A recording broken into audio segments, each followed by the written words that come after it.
Truck থেকে ফেলে দেওয়া মরা মুরগি কুড়াতে ভারতীয়দের হুড়োহুড়ির একটি ভিডিও সামাজিক মাধ্যমে বেশ সাড়া ফেলেছে। দৃশ্য দেখে অনেকে বলছেন এটা নাকি ফ্রি ফুড ফেস্টিভ্যাল, তবে কেউ কেউ একে বলছেন সার্ভাইভাল মোজন এক্সট্রিম এডিশন।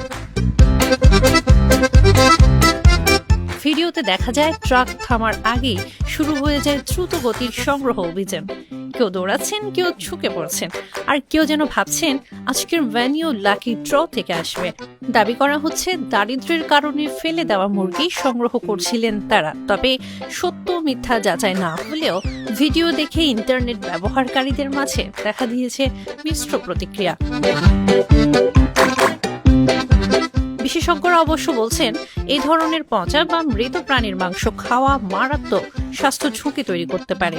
এতে খাদ্যবাহিত রোগ, সংক্রমণ, এমনকি প্রাণঘাতী অসুস্থতার ঝুঁকিও বাড়তে পারে।